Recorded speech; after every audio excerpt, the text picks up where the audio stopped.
Thank you all so much for being here today. Good to see each and every one of you. So sitting up nice and tall, close the eyes, allow yourself to arrive. Breathing in and breathing out. Being aware of each breath that moves through the body.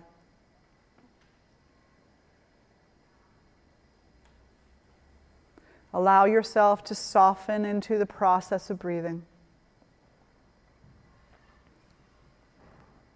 Allow your breathing to be uninhibited, unburdened.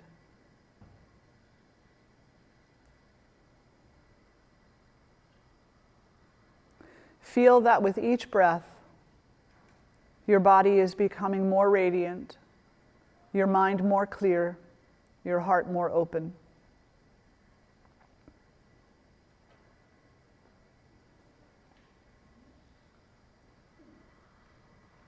Feel that with each breath, you are becoming more connected.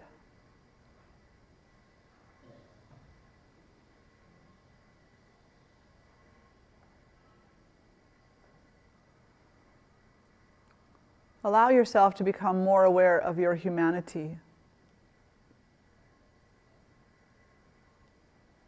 That you are alive in a physical body, having a human experience.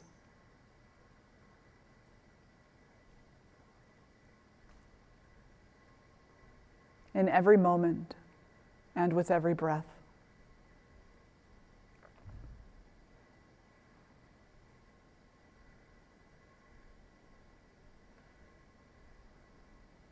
Allow yourself to also realize that behind the physical there is something else. There's something subtle inside and around you, moving through you.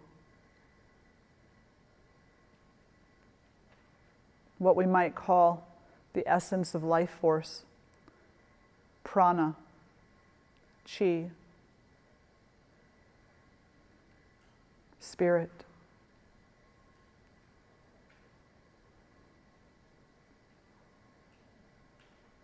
And notice that as you breathe, the manifestation of your physical self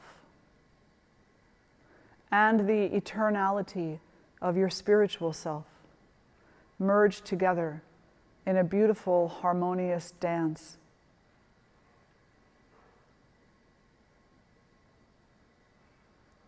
And that dance is your life.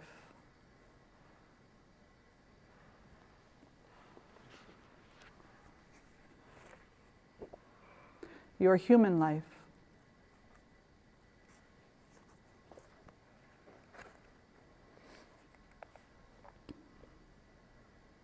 What is the purpose of this human life? Why are we here? The goddess in the Devi Gita advises the Lord of the Himalaya mountains that a life spent without seeking knowledge is wasted. In verse 7.38, she says, "In the course of many births does knowledge arise, O king, not in one. Therefore, with total commitment, seek to acquire knowledge. Otherwise, there is a great loss, as this human birth is hard to attain. Even if one is born a Brahmin, access to the Vedas, to the eternal truth, is hard to gain. Realizing the 6 virtues, beginning with tranquility, achieving success in yoga as well, and finding an excellent teacher, all these are hard to attain in life, as are keen senses and sanctification of the body. By the merit gained in several births, one comes to desire liberation, even after attaining the fruits of spiritual discipline. The person who does not strive after knowledge squanders the opportunity provided by birth.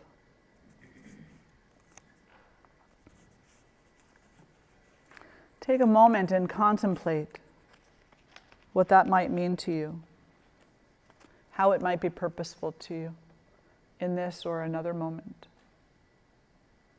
How the sacred words of the Mother, the Cosmic Mother,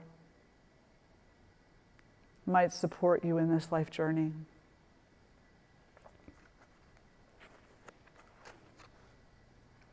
And then drawing the hands together in front of the heart, we will honor her words, our journey, and our discussion with one beautiful Om.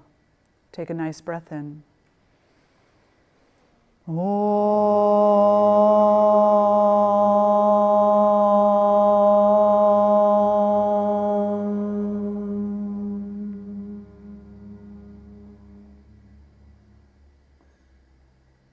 Bowing the head to the heart, acknowledge the self, acknowledge all beings everywhere, and then draw the face to center and release the hands.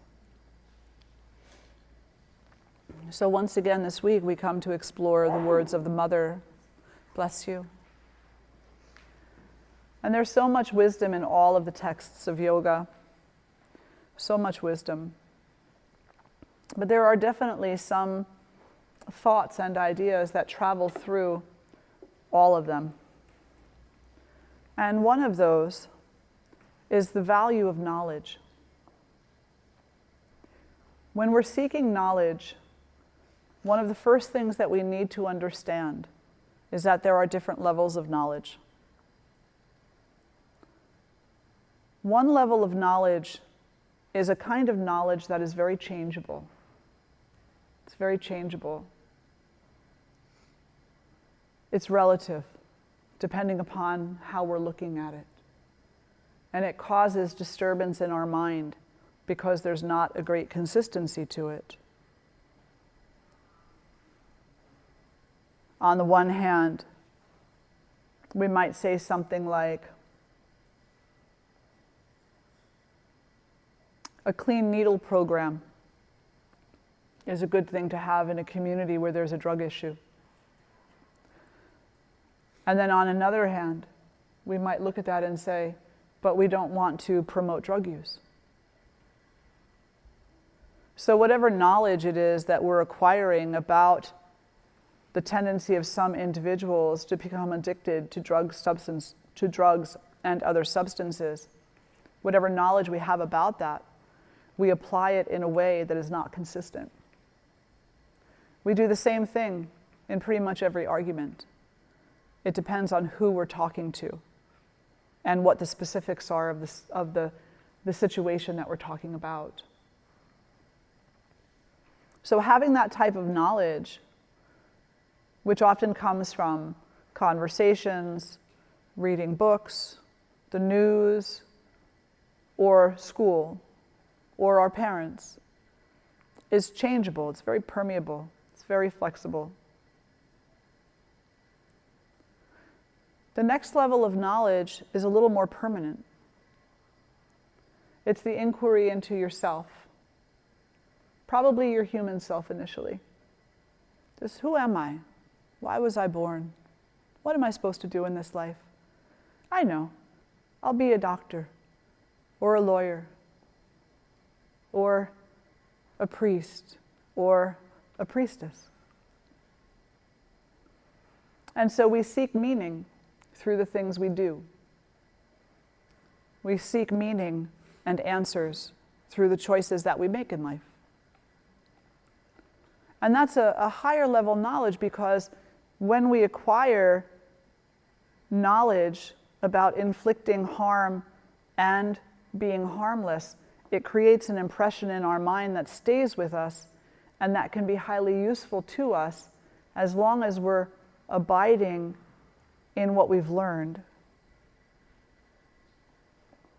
But oftentimes we don't, and we'll apply kindness to some and not to others. So again, even though this acquiring knowledge of the human self on a day-to-day basis is a bit more useful for internal inquiry, it's still highly changeable. Does that make sense? Yeah. The highest knowledge that we can acquire is the truth. And the truth can only be found through a process of surrender. Surrendering to goodness, surrendering into love, surrendering into kindness, surrendering into our own understanding. We know before we say something harsh about another person that we're harming them. And yet we oftentimes allow that knowledge to sweep right through the mind in favor of power, in favor of feeling like we have some great degree of control over someone else's fate. We know inherently in ourselves what's harmful, and yet we oftentimes ignore it. So this truth about what is harmful and what is harmless exists inside of you. And some suggest, and I would agree, that it's been there since day one. You didn't have to learn anything. You carry the wisdom inside of you because you are part of that greater cosmic consciousness, that light. But through this human experience of acquiring different kinds of information, some which we perceive useful, some which we perceive satisfying, some which we perceive irritating, some which we perceive as important, we cover up, we conceal the innate wisdom of harmlessness and of unity and of compassion. If you went all the way back, if you brought yourself all the way back to the earliest childhood memory that you can remember, the earliest childhood memory, and if you try, perhaps you can get back to being an infant, little baby. For some, they can go all the way back to the moment of being born. For most people, that earliest memory would be very simple. It would just be that they were existing without thinking about anything, joyful, curious, without being hyper-attached to anything. They were just being alive.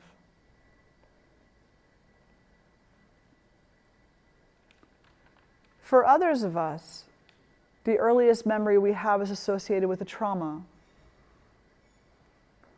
And the trauma has left an impression. And that impression is carried through life and applied in a multitude of ways. It's applied in our relationships. It's applied in our employment. It's applied in the way that we receive and experience the sun on a beautiful day, in the way that we greet strangers, in the way that we see ourselves in the mirror every morning. And if we never address the trauma or traumas that we've experienced, either as a child or into our adulthood, then the tendency for that light, that consciousness, that internal wisdom to become concealed increases greatly, and it becomes more and more challenging to find. Fleeting moments here and there,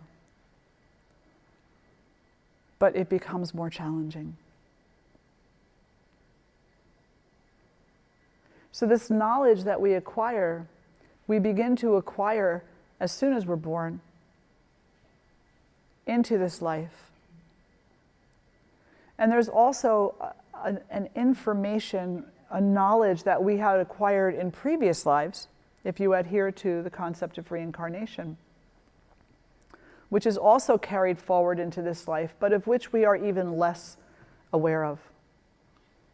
It's hidden in the molecules of our being. It's hidden in our cells.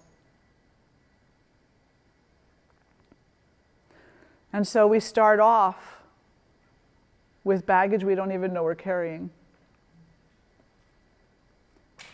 We begin as an early child in a state of great innocence. But then we begin to experience things that are either pleasurable or not pleasurable, harmful or harmless. And as we grow, we become confused. The mind becomes chaotic, disturbed, and the emotions begin to run rampant.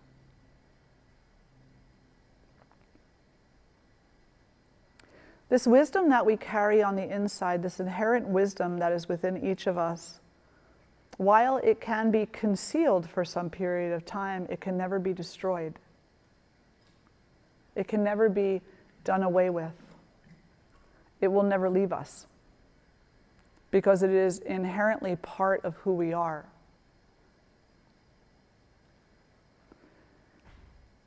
But the more that we experience trauma in this life, and the more that we accept limited explanations that are highly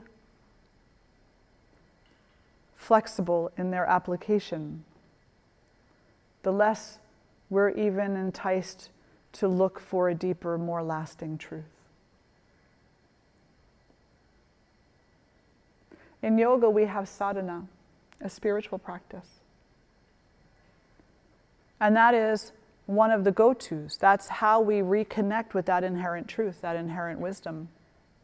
We get on our yoga mat, or we sit on our meditation cushion, or we breathe, or we chant, or we come together in Sangha to talk about these things, to remind ourselves, to start to peel away the layers one at a time, to make the truth more recognizable, to make ourselves more aware of its presence, to reaffirm that it's there for us, to allow ourselves to see with greater clarity. And while that struggle can be irritating, it's why we're here.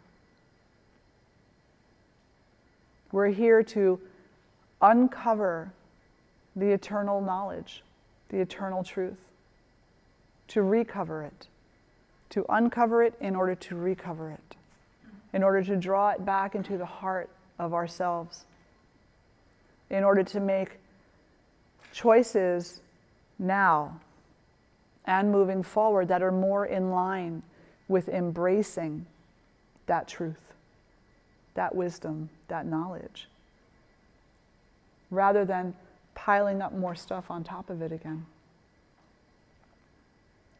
But because we're human, that is what the tendency is. The tendency is, I'm sick and tired of this suffering. And so I'm going to do my personal work. I'm going to do my mindfulness work because I'm sick and tired of suffering.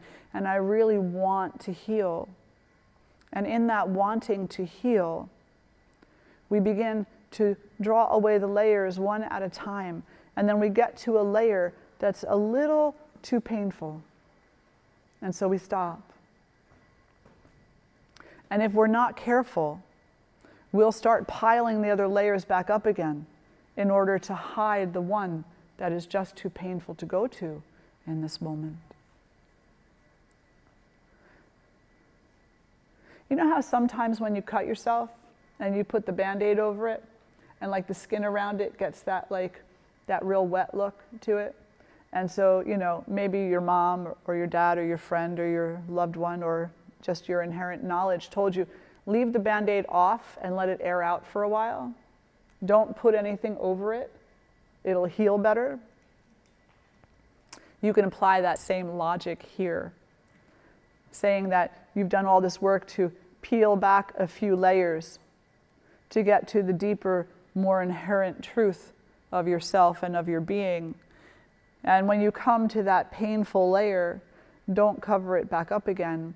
Let it air out for a while. Sit with it for a while. Be with it for a little while. Hold it like you would hold a child. Embrace it. Give it the opportunity. Let that part of yourself know that you wish for it to heal so that it can join into the greater Sangha of yourself and support you in the journey of rediscovery. Does that make sense? Mm-hmm. Yeah. So in the words of the Devi, she says, even after attaining the fruits of spiritual discipline, the person who does not strive after knowledge squanders the opportunity provided by birth.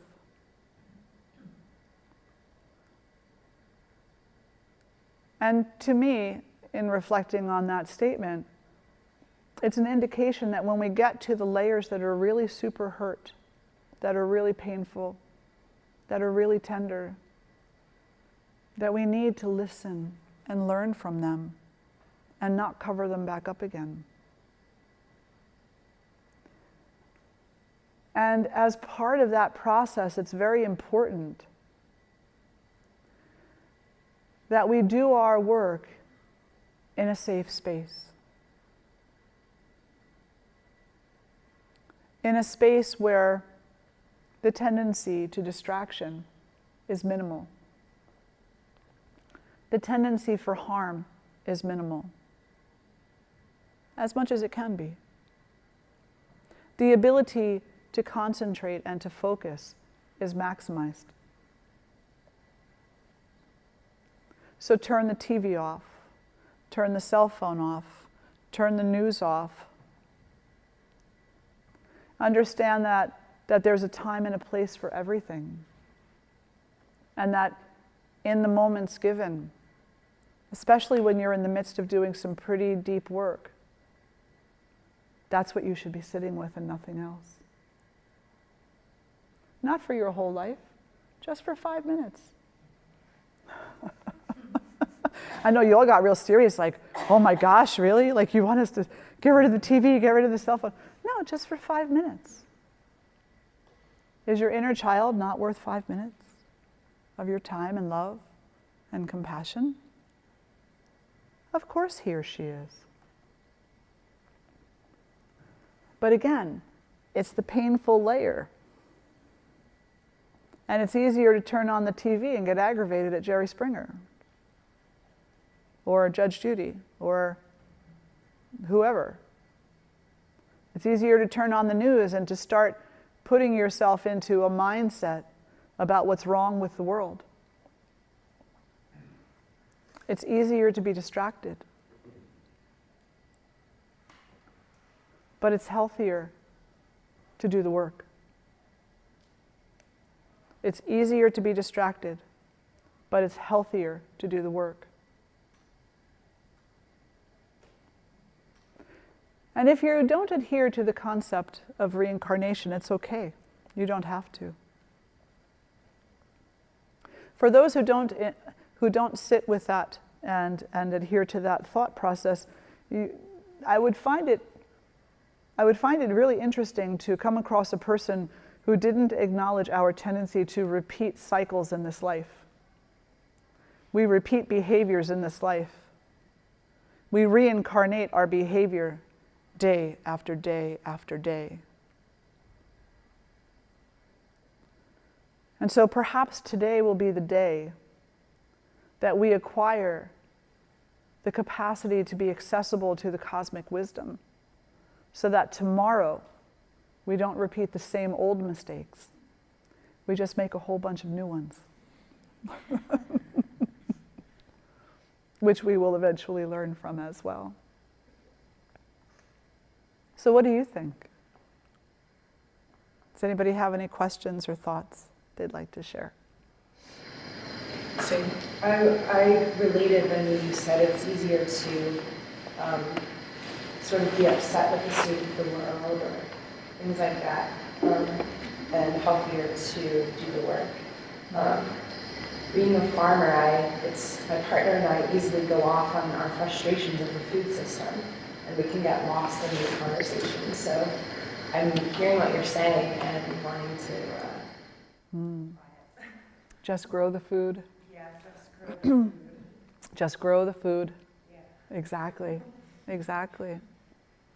You know, there's a place and a time for protest. Totally.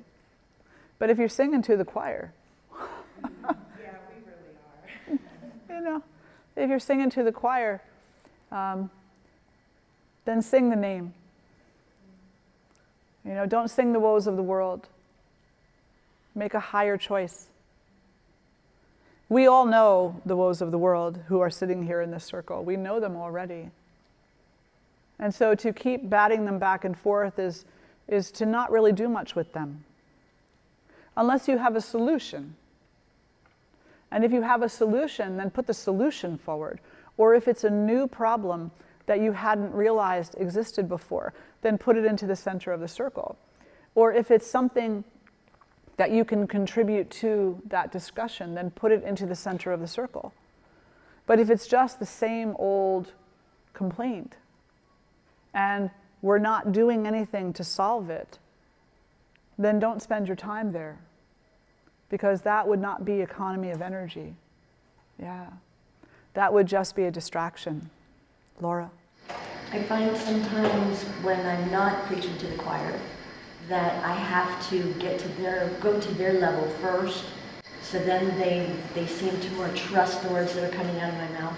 Mm-hmm. Does that make sense? So sometimes when somebody's telling me whatever, you know, you try to one-up each other. Yes. Well, this bad thing happened to me. Yeah, this bad thing happened to me. I find that happening, and then when I wind up in it, it's because I want to bring them up. So I kind of have to take a little dip, get them to trust me, and then bring them up. Yeah. And that's really fascinating to watch. There's some, they're just not coming. They're just not going to come up, and it's hard to accept that because I want to fix them all. Yeah, absolutely. And so, and I love you for sharing that, so thank you so much, you know. And the thing that I would suggest is stop trying to fix them. Stop trying to fix them. You can't fix them. There's nothing to be fixed. There's nothing to be fixed. They're on a spiritual journey, and they're moving on that journey at the pace they're meant to. And so when we enter into conversations, it's not to change the way another person thinks because they agree with us. It's to plant a seed that they'll do with what they will. They'll start to sprout the seed, and they'll either apply pesticide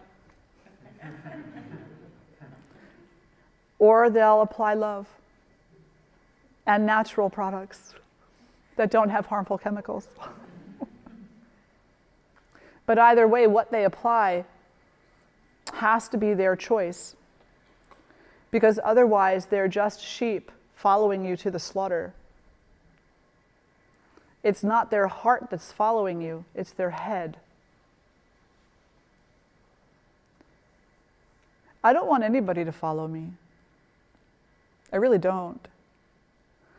I sit and I contemplate many times about these conversations and the purpose that they have for people.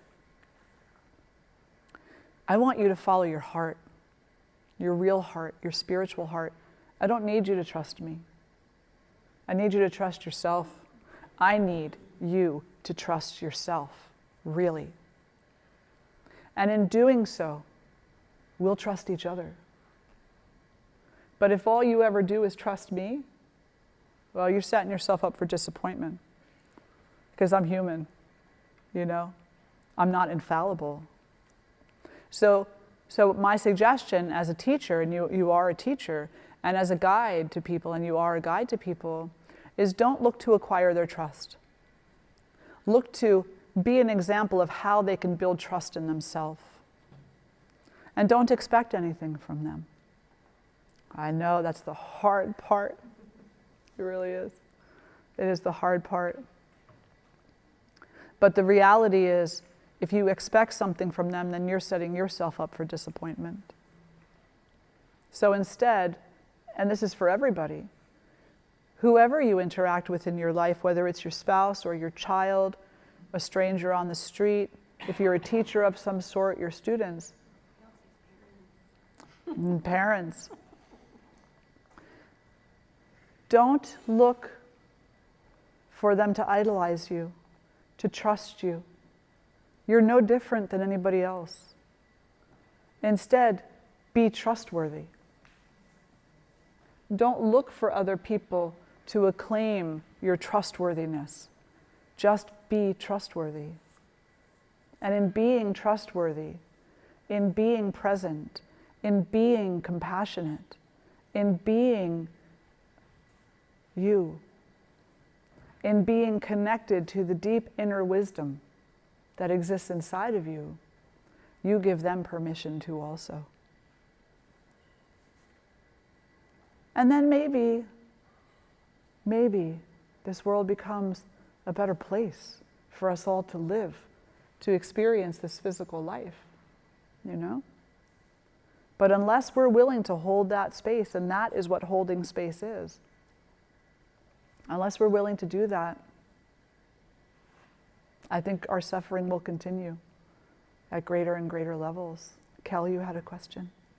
Yeah, you had said if in childhood, if there was trauma, it tends to make finding the light, finding the wisdom, the truth more difficult. And I can say that's very, very true. I know it's there. I know it's inside of me, but I'm really, for years now, I've been struggling and to really embracing it and believing it. What do you recommend as far as, if you would call it, like healing those wounds, or working past that, working through it, to start letting the truth really shine? Yeah. So I had a lot of trauma in my childhood, a lot of really significant trauma too. I think pretty much, so many people have. It's not uncommon, but we feel like we're alone. And when a child has been harmed, a child who trusted so much begins to trust nothing, because they've just been shown that trust is not a good idea. And it leaves a void inside, a pit, as it's oftentimes referred to, a big empty pit. And that big empty pit will just get bigger unless you begin to fill it with something. What will you fill it with? Fear? Will you fill it with poorly chosen relationships? Will you fill it with alcohol and drugs? Will you fill it with pushing yourself beyond your healthy limit so as to prove your worthiness? What will you fill that void with? Those are not necessarily the best choices over the long run. Initially, they might be survival choices. I made a lot of choices when I was younger that I definitely wouldn't make now, but that at the time I recognized they served me at the time. But I grew out of them because I recognized that as I was growing, I needed to move from a place of feeling like I was surviving to feeling as if I was thriving, to acknowledging the ability of my own body and mind to heal. And so I put down one at a time the things that were actually causing me harm, but were also somehow supporting my survival. And I came to a point where I realized that unless I adopted another habit, another pattern of behavior, that void would become bigger. And for me, yoga is the thing that I went to. Not just the physical practice. I had a really interesting conversation with someone yesterday at an event that Ed and I went to down the road from here. And the gentleman said, "Oh, you're a yoga ashram, so you're into all that physical stuff." That's okay, People who don't know, don't know. But I just very kindly told him, I said, well, you know, the physical practice is only part of it. And it's actually initially an important part. But the idea behind the physical practices is that you eventually get to the place where you can sit with yourself for a long period of time and be content with that. And so you chant aloud or quietly, pray to God for strength, not to go back to habitual behaviors that were harmful to you. You find strength in your sangha of like-minded individuals who are all struggling too. You practice compassion in the hardest moments. And then you chant some more. And you let all of that begin to fill the void that exists inside.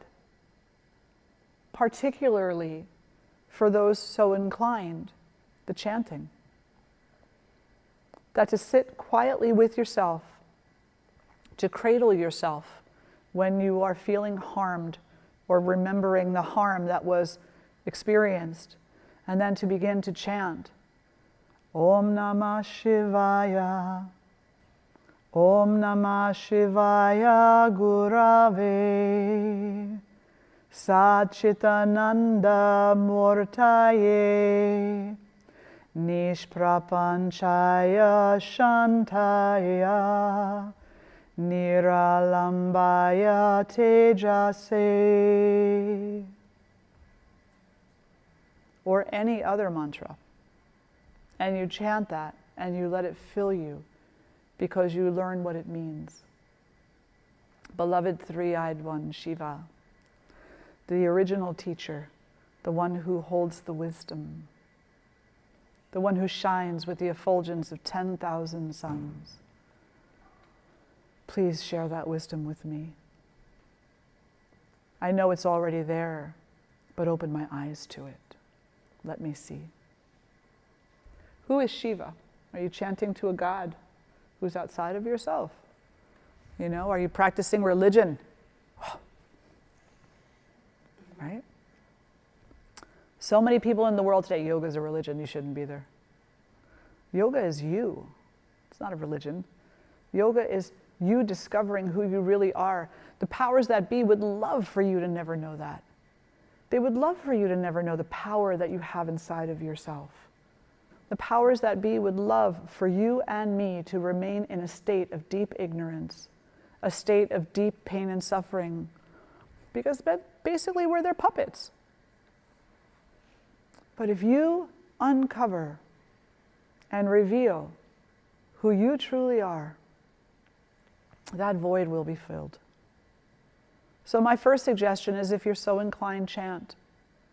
If you're so inclined, practice. If you're so inclined, serve others, whether they're human or non-human, because all beings everywhere should be happy and free.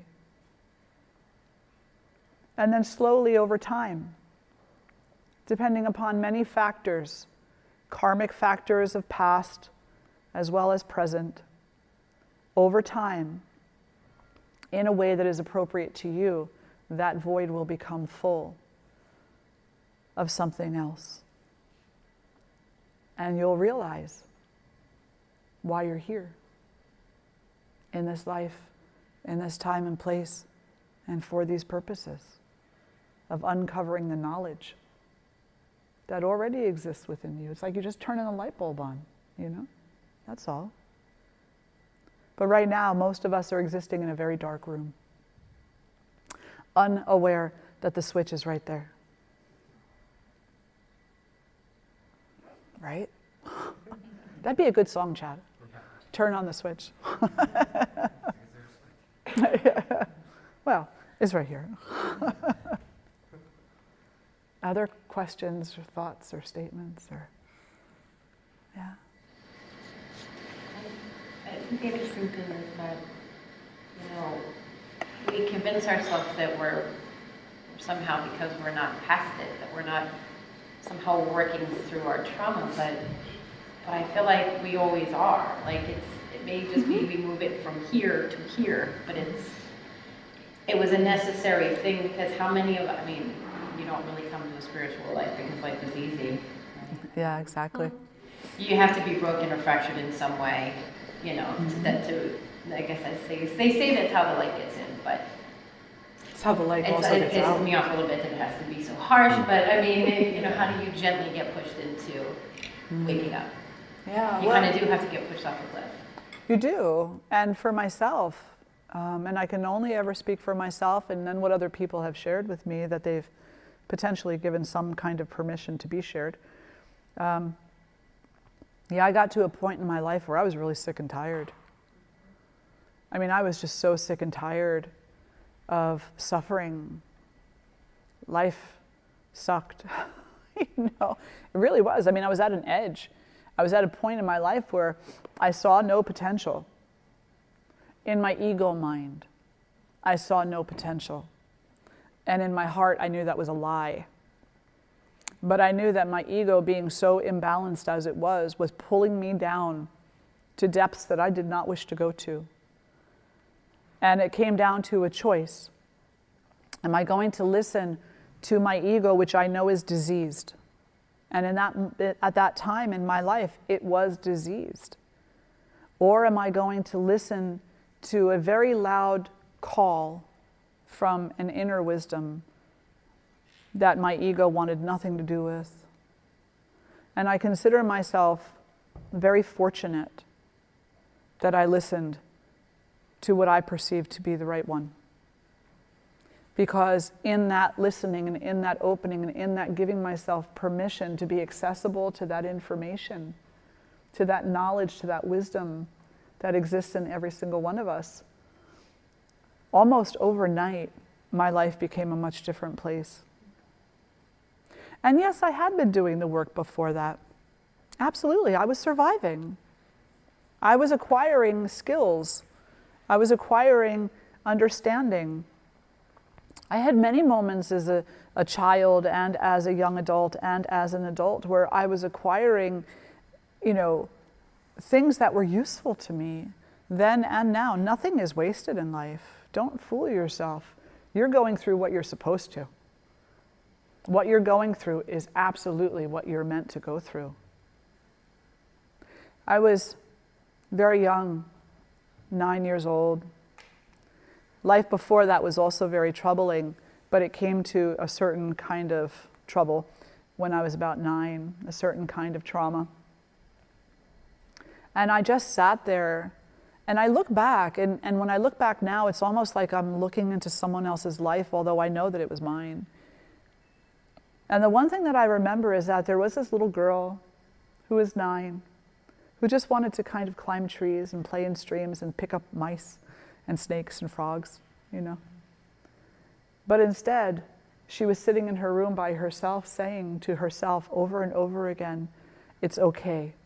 This is happening to teach you strength, to bring you to the understanding of your own resiliency, because you will need it in this life.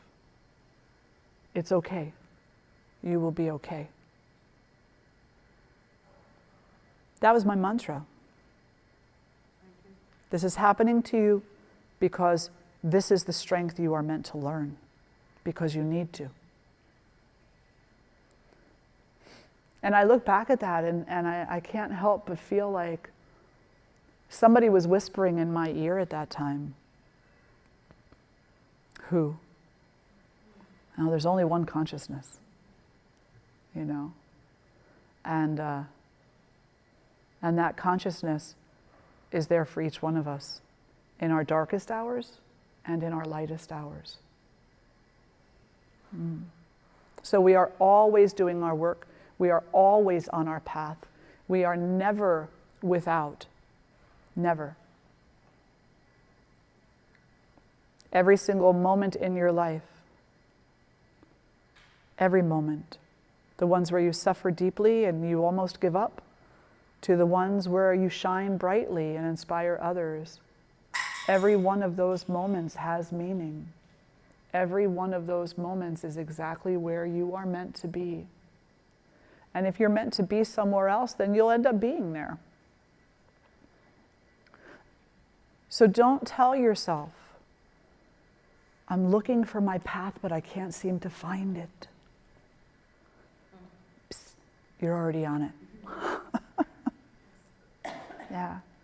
And yet oftentimes we'll go to the ends of the earth to find the thing that we're meant to do. You know, we'll be like, I gotta find it. It's out there somewhere. Where is it? Where is my meaning? I have students, they've climbed Machu Picchu. It's cool. I want to go there too. Not because I want to find myself there, but just because I want to see it. I can't find myself there because I'm here. You know, I have students who have gone to India to find themselves. I went to India too. I loved it. I didn't go there to find myself. I went there to study. You know, I went there with a purpose. I carried myself in this vessel of a body onto a plane across the ocean into a country in order to learn more, not to find myself. I come here and I sit with you so that we can congregate, so that we can be together in a way that makes beautiful sense in the world. Not so I can find myself, but so that I can be myself. Yeah. Chris? For me, the most important thing was to realize what it is that I was looking for. Because as you said, we're on our path. Every decision takes us left or right and fork in that road. Unless we know where we intend to go, Yeah. it's very easy to find yourself making those karmic circles. And that's, speaking for myself, that is what I found myself doing over and over again. Just making right-hand turns. And finding myself in the same damn place. That tree looks familiar. Oh, goodness. Of course, we're going to set little goals along the way. Want to get married, want to do this, want to have a career, you know, want to be a good person. We're going to have goals along the way. Some of those goals will come to fruition, others won't, you know. The ultimate goal, know thyself. That's the ultimate goal.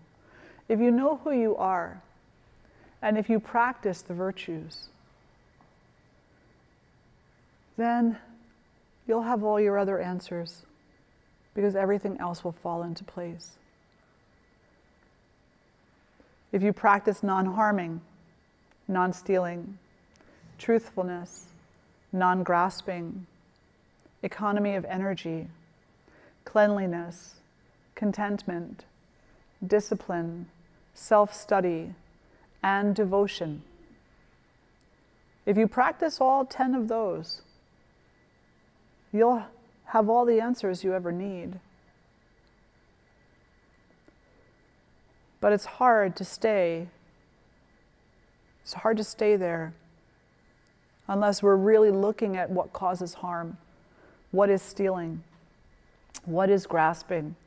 What is lying? What is not using our energy effectively for our own healing and the healing of this world? What is discontent?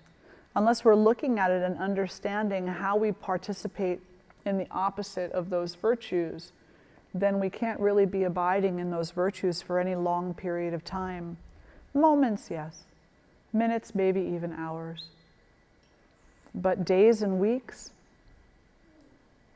only if we understand and we bring ourselves into that, you know, that self-study. Any other questions or thoughts? Yeah. I always ask, is it easy? No. But I far prefer this struggle to the one that I was having many years ago.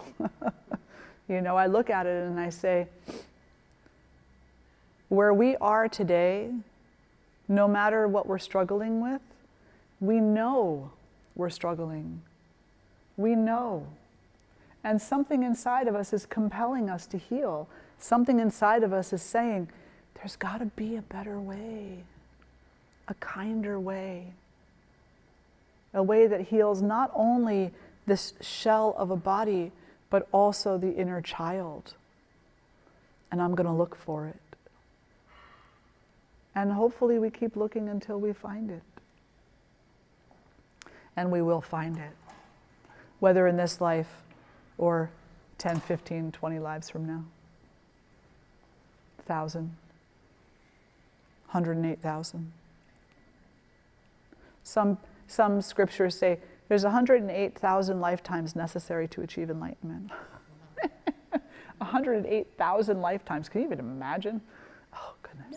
The thing that always kind of just boggles my mind, and it's something I struggle with, because I mean, I'm guilty of it too, we all are, but I always go back to, I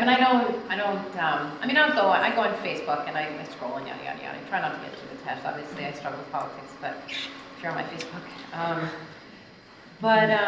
There was one time, I'm friends with all kinds of people, all kinds.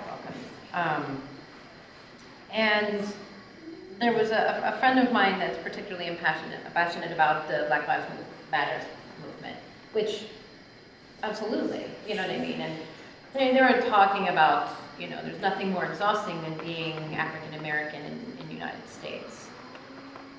And, I found validity in that, sure, but then I felt like I needed to, because the way they were talking, it was just so, is divisive the word I'm looking for, but just so Ethnocentric. What's that? Ethnocentric. Ethnocentric, and yeah, absolutely. So I chimed in, because I usually never do, but it was just so like, wow. I never interject. I was like, I'm quite certain that women on like a Native American reserve might take pause with that, or Syrian refugees, or children in refugee camps, or forcing the child soldierhood, would take pause with, there's nothing more exhausting than being African American in America. And I just said, suffering is suffering. And while we are fighting amongst each other to see who's suffering more, mine's worse, then we're missing the greater picture that we're more powerful when we're together. I mean, look at how powerful the #MeToo movement was, and yet people still found a way. It was #MeToo. It meant Me Too. I mean, look how many men came out and said #MeToo. But somehow we found a way that my Me Too was Me Too 2.0, and yours was only Me Too 1.5. Yeah, and that's a real dilemma. I mean, it is human truly. nature, I don't know what, but it's just like face palm all day. Well, there's so many different levels to look at that on. And the first one is that your particular brand of suffering is yours. It's particular to you. And it's really the only suffering that you can understand. And depending upon how deeply ingrained it is and how many generations it goes back, because we know now that we acquire the molecules of suffering from our grandparents, our great-grandparents, et cetera, and so on. And when you're looking at the African American community, when you're looking at the Black community, out of a compassionate heart, if nothing else, we need to realize that there's a very special kind of suffering there. Oh, absolutely. There's a very special kind of suffering, which is special because it's unique to other types of suffering, not because it's worse or better, but because it's unique. It's their unique karma. And not karma as in they did something wrong and so they got to pay it back. Karma as in what needs to be resolved from the state of suffering to the state of healing within their understanding. And then, you can look at the Native American populations and what they've been through and how they were shackled and they were taken from their homeland and walked across the country. They were taken from Georgia and Florida and moved into the bitter cold of Kansas, where there were warring tribes in close proximity to each other that knew they were going to kill each other. They knew this. And their great-grandparents and great-great-grandparents' suffering comes down to their grandchildren today. And we see a very unique and special kind of suffering in that community. It's no better or worse than anybody else's suffering. It's just a unique suffering to their particular experience. And that differs with the individuals within that community as well. Because I know Native Americans who are highly happy and successful, and then I know other ones who have great suffering happening. And then, women, European women who were burned at the stake as witches. I mean, come on. Women who have been treated like chattel, who were owned by society and by their husbands. Another very special, unique type of suffering. White males. Most people say, oh, they haven't suffered at all, they've got it made. Not true. Not true. There's a stratification among all societies, particularly the Western societies, that leaves many white men in the trenches, invaluable to society, unvaluable, I should say, unvaluable to society, and no opportunity for growth or change in their life, or so it's perceived. Given into slavery, given into indentured servitude. So that's also a unique, special kind of suffering that's particular to the individual. The one thing that we forget when we're so ingrained in our own suffering is that others suffer too. And it's not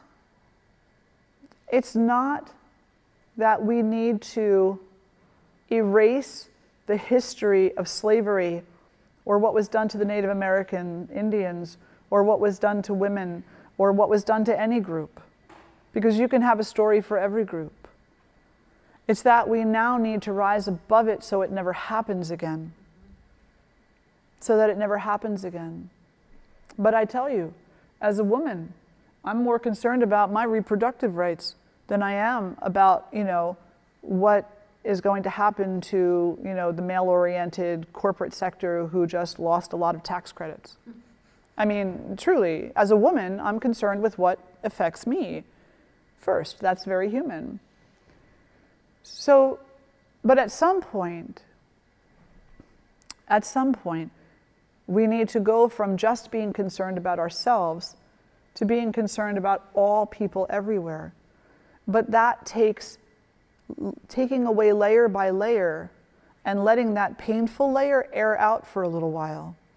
And so we're in a phase of society right now with the Me Too movement and with the Black Lives Matter movement where the wounds are airing out. But we got 7 billion people in this world.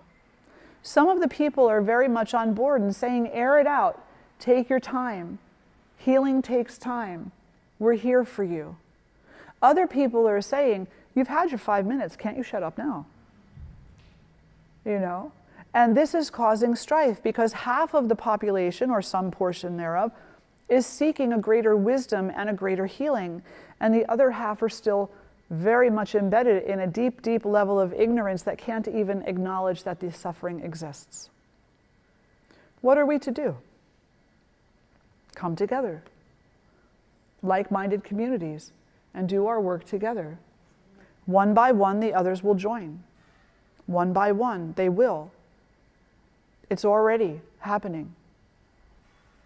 It's already happening. One by one, they will join. When they get sick and tired of being sick and tired, they'll come to you and they'll say, can you tell me what helped you? Can you tell me what helped you heal? Can you tell me why you're so happy and content when everything seems to be so disheveled? And in that moment is your true test of how you've been doing your work. Because will you turn your back on them in anger? Or will you give them what they've asked for? Information or permission or a great mantra or an invitation to a satsang. That will be the true test. How will you handle it when they come to you?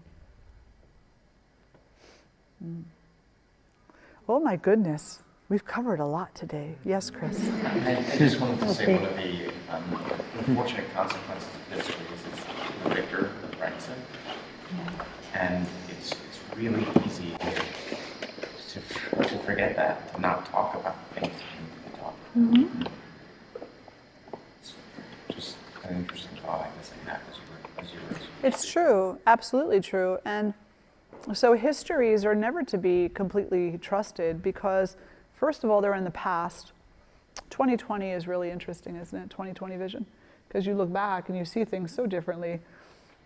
You know, I've had students come into this room as adults now, and they've shared, they went to school here when they were like in kindergarten, first grade, second grade. And that walking into this room, it was so huge. Then they walk back in as an adult and they're like, wow, this isn't big at all.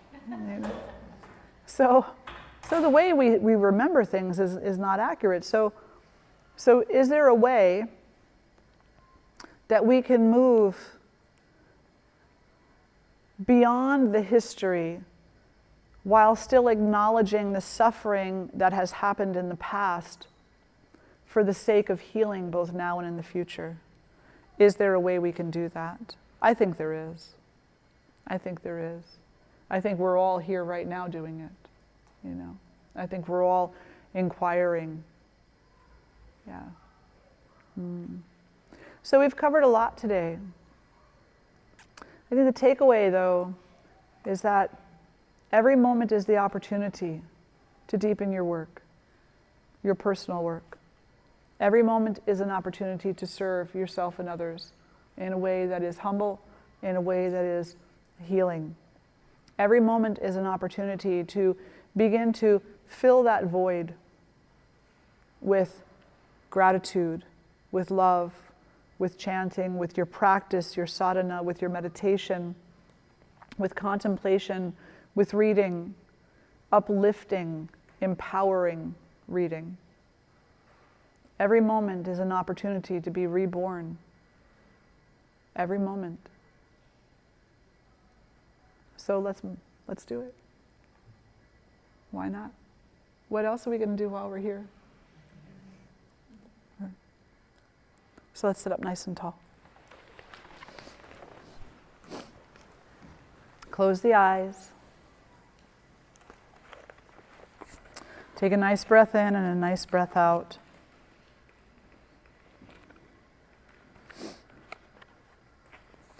In the course of many births does knowledge arise, O King, not in just one. Therefore, with total commitment, seek to acquire knowledge. Otherwise, it is a great loss, as this human birth is hard to attain. Even if one is born a Brahmin, access to the Vedas is hard to gain. Realizing the 6 virtues, beginning with tranquility, achieving success in yoga as well, and finding an excellent teacher, all of these are hard to attain in life. As are keen senses and sanctification of the body. By the merit gained in several births, one comes to desire liberation. Even after attaining the fruits of spiritual discipline, the person who does not seek knowledge squanders the opportunity provided by birth.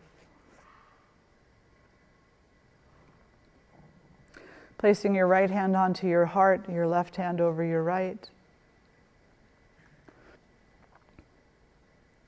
And just setting the intention that as you move forward today and every day, that you hold in your mind and in your heart the intention to heal. Understanding you have the power to make choices that manifest that goal. Acquiring the wisdom or acquiring access to the inherent wisdom necessary along the way. Together we'll chant one beautiful Om and one all beings mantra. Take a nice breath in.